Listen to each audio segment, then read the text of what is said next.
You've made it to another Monster Monday, the best way to start your week. It's actually been warming up lately where I live, but winter's not quite done yet, and so I've got yet another cryo critter. We're getting wild with the wind shear wyvern, the Hirabami.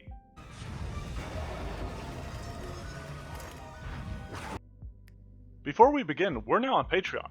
You can get videos and monsters 3 weeks early there, as well as unique items and extra content.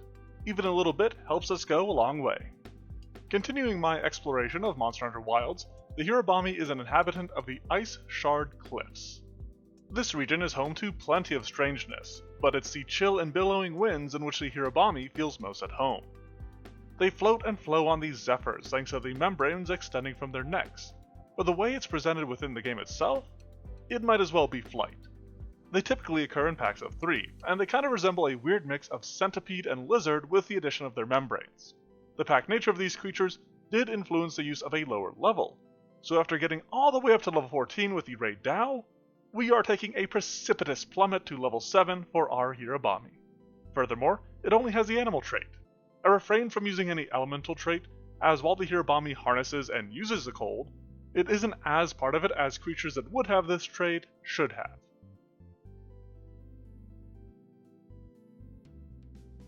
Given their airborne nature, I decided to lean into dexterity as the Hirabami's main stat, and started with a high value there.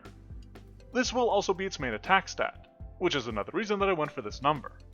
With its ability to survive in such a frigid environment, a moderate constitution feels appropriate for it, whereas its strength is in between low and moderate, so that it can pack a bit of a punch. While I did use a low wisdom as its final positive ability score, I decided to use a high perception check, based on its habit as a hunter, while its cavern habitat influences the inclusion of dark vision as well. To round it out a bit, we have some skills, and these do lean into what we've already established. A high dexterity means a high acrobatics, which will help the Hirabami in its aerial maneuvers, whereas a moderate athletics isn't central to its kit, but might allow you to get in some trips and the like against prey that isn't quite as stable. Further expanding on the Hirabami's high dexterity, it has a matching high armor class, relying on its dips and dives to evade rather than a hardy hide or something of the sort. With that idea in mind, it only has a low pool of hit points, and there's a part of me that thinks I should have gone for a higher value, since it does have 2 weaknesses of a low and moderate value. On the other hand, it does also have immunity to cold damage, so I guess that all balances out.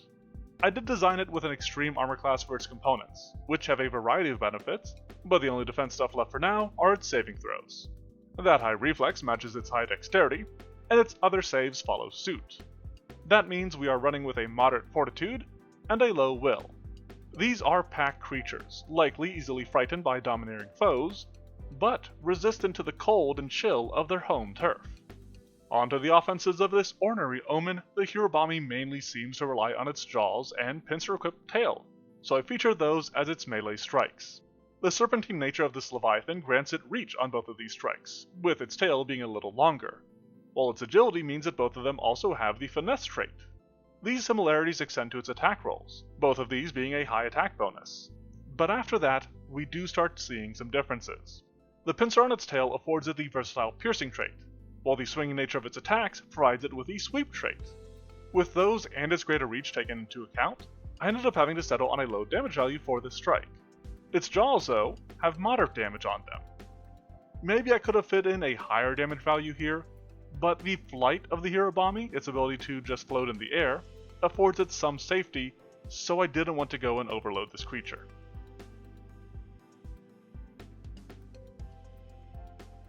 Alright, technically, the Hirabami is not a fully flighted monster, at least not in Monster Hunter. It mostly just glides. But its movements and the like in-game, it might as well just be flight. With that in mind, I gave it a fly speed, and then represented its ability to ride the currents through its gliding fins. This reaction triggers at the end of its turn while it's airborne, and is merely there to keep it aloft. The wording for it actually comes from the smooth hover of the Winged Warrior archetype. Now, fortunately, players can target its fin components to shred these, and remove this reaction. Further related to its flight capabilities is Vicious Dive. It needs to be airborne to use this, and it allows the Hirabami to execute a bit of a vicious swing. However, doing so does cause it to drop in height, drop in altitude, potentially bringing it prone. This particular aspect of it is based on the attack it will sometimes use, where it will lunge at players on the ground, only to get its jaws stuck in the stone.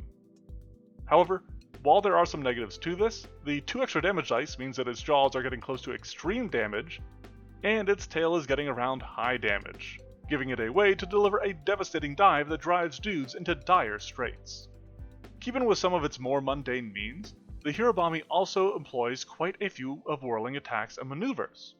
For those, I included Wild Whirl, a spinning maneuver that allows our slippery serpent to swing at everybody around it. Given the potency of such an effect, I had to keep it to the low damage of its tail, while also keeping it to a very limited range.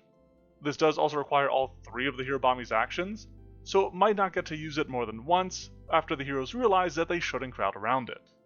Alternatively, they can break its tail to disable this action entirely. That just leaves the Hirabami's Ice Cannon, which I waffled over a bit. In-game, the Hirabami fires these pretty quickly, and can even do them in sudden succession. However, a ranged, damage-dealing ability on a creature that can already fly, especially at this level where heroes might not even have access to the means of flight, is a bit much.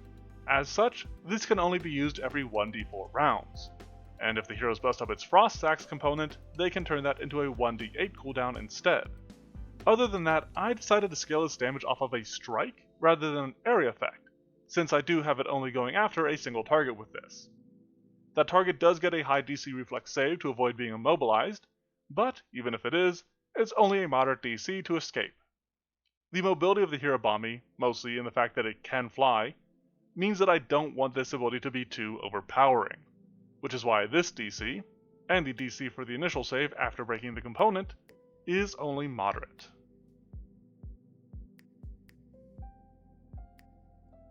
Being completely honest, I may have slightly overloaded the Hirabami's gear.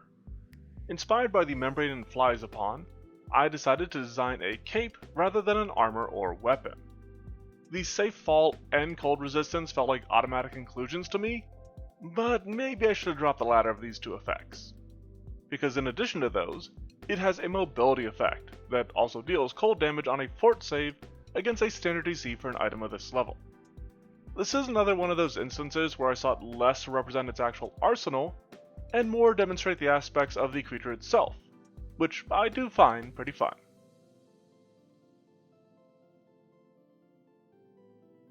But that's the Hirabami. A wielder of wintry winds, this weird wilding whacks wanderers with wowing wumpus, while its whooshing wind withers those that would wound it. The Hirabami does typically fight as a trio, which would be a severe encounter for a non-level party. Of course, you don't have to limit yourself to a trio of Hirabami specifically, and you could mix it up with a lone Hirabami or one accompanying other creatures. Its habit of working alongside its own kin could warrant teaming it up with other monsters and even humanoids, able to take advantage of its ability to freeze foes in place. Let me know what you think of the critter and what else I should try to build. If you do dig the monster, let me know with a like and subscribe. I want to give a big thanks to the Orc Overlords over on the Patreon, that being Decaffeinate, Shybinster, and Vorthis. You too could head on over there for early access to the vids and extra content. Either way, thanks for watching and have a monstrous Monday. Is it wiser to use a needle to fight, or to hide it in a haystack? Hiding in the haystack! Then follow me.